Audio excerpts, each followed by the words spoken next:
सुप्रभात। बाबा कहते हैं, मेरे प्यारे बच्चे, मैं जानता हूँ किसी से तुमने कुछ जानकारी लेने की चाहिए और भी जानना चाहते हो, बहुत कुछ जानना चाहते हो मेरी पूजा और विशेष पूजा के बारे में, विधि के बारे में, मेरे भोग के बारे में, मैं क्या पसंद करता था, क्या नहीं पसंद करता हूँ, ये सब जानना चाहते हो ना। क्योंकि तुम मेरी पूजा और भक्ति में ज़्यादा से ज़्यादा समय दे रहे हो, मेरे करीब आ रहे हो, मैं देख रहा हूँ। और तुमने जिस तरह से जानकारी ली, तुम्हें शायद संतुष्टि नहीं मिली और बहुत कुछ जानने की कोशिश कर रहे हो। तुम मेरी पूजा विधि और मुझे प्रसन्न करने के उपाय, यही सब जानना चाहते हो ना।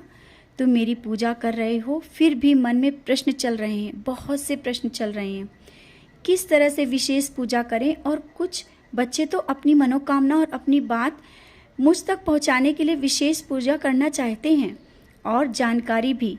तो मैं बताना चाहता हूँ, मेरी विशेष पूजा की कोई वैसे ज़रूरत नहीं है, बस तुम भक्ति भाव और विश्वास से मेरे करीब हो। तुम मुझे स्वयं को समर्पित कर दो, पूर्ण समर्पित कर दो। तुम्हें कुछ मांगने की ज़रूरत ही नहीं पड़ेगी।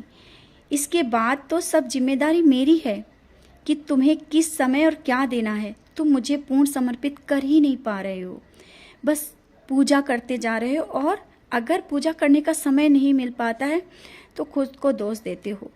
मैं कहता हूँ, मेरा नाम स्मरण करते रहा करो। और कुछ विशेष पूजा अगर कर रहे हो ना, जो संकल्प लेकर शुरू किया है, वो कार्य तुम्हारा जल्दी ही पूरा हो जाएगा। मेरा पूरा आशीर्वाद है। और आज की पूजा के वक्त ना, मैं तुम्हें बहुत करीब होने का एहसास दूंगा। मैं आऊँगा, मैं तुम्हारे बहुत करीब आऊँगा, किसी भी जीव के रूप में स्पर्श करके आशीर्वाद दूंगा। वैसे मैं बहुत कुछ दिनों से किसी जीव के रूप में तुम्हारे घर में हूँ। तुम्हें पूजा करते वक्त दर्शन भी देता हूँ और तुम देखते भी हो मुझे। और जीव छोटा हो या बड़ा, किसी रूप में मेरा दर्शन तुम्हें अवश्य होगा। मैंने तुम्हारे सर पर अपना आशीर्वाद का हाथ रखा है। तुम्हें महसूस भी हुआ था जब तुम पूजा कर रहे थे, मैं किसी भी वक्त तुम्हारे दर्शन देता हूँ। और उस दिन तुम्हारे साथ जो हुआ उसके बारे में ये मत सोचो कि कोई बड़ी बात हो जाती तो क्या होता, कैसे हो सकता था। कोई बड़ी बात कभी नहीं इतना हो सकता है। बात अब ज़्यादा मत सोचो, मुझ पर विश्वास है ना। उन बातों को भूलकर आगे बढ़ो। और ऐसे क्या हो सकता है कि मैं तुम्हारी ना सुनूं। और तुमने अपने जीवन में बहुत कष्ट देखे, बहुत से कष्ट देखे, लेकिन तुम्हारा ये विश्वास जिस तरह से मजबूत है, ऐसे ही मजबूत बनाए रखना, कभी डगमगाना नहीं। तुम्हारी भक्ति और पूजा में बहुत ही शक्ति है और तुम्हारी भक्ति है मुझे तुम्हारी ओर आकर्षित करती है। लेकिन जब ये प्रश्न आते हैं ना, तुम्हारे जिस तरह तुम्हारे मन में प्रश्न उठते हैं, उसी तरीके से तुम्हारे काम में वो विलंब होने लगता है।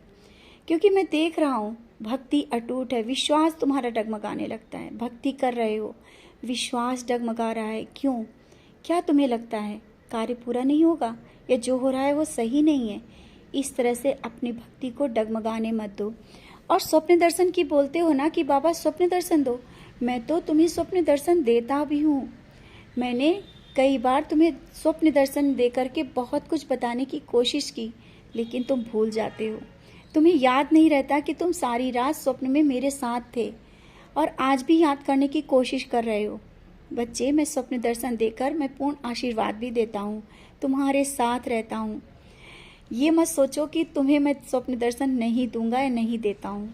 देता हूँ, तुम्हें याद नहीं रहता है, बस इतनी सी बात है। तो समझ चुके हो ना कि तुम निश्चिंत रहो, मेरा तो आशीर्वाद है। तुम्हारे साथ जो हो रहा है, जो होगा, मुझे पता है, और कैसे होगा मैं करूँगा। तुम निश्चिंत होकर जो तुम्हारे सामने काम हो रहे हैं करते चलो, आगे बढ़ते चलो। तुम्हारा जो मन कह रहा है ना, वही सही है, क्योंकि मैं तुम्हारे हृदय में हूँ। और जो तुम्हारा मन हृदय जो बोल रहा है, वो मैं बोल रहा हूँ, वो मेरी आवाज़ है। वो बात मान करके आगे बढ़ो, उसमें संशय मत लाओ कि कैसे होगा, क्या होगा, ये होगा भी या नहीं। ये प्रश्न हटा करके अपने कार्य को, अपने जो भी कार्य है करने के लिए आगे बढ़ो। और जो कुछ समय के साथ तुम्हारे हाथ से निकल गया, कोई बात नहीं, आगे समय बहुत है, मैं दे दूंगा, वो सब कुछ दे दूंगा। रिश्ते नाते तुम्हारे अपने जो दूर गए हैं, जो नाराज हैं, वो भी करीब आएंगे। और घर की जो छोटी मोटी समस्याएं हैं दूर होंगी, ऐसा नहीं कि नहीं दूर होंगी। आज कष्ट है तो आगे सुख भी होगा, कष्ट के बाद सुख अवश्य आता है। तो क्यों ये भूल जाते हो? आज जो परेशानियां हैं उसमें विचलित मत हो, मैं हूँ, सब सही कर रहा हूँ।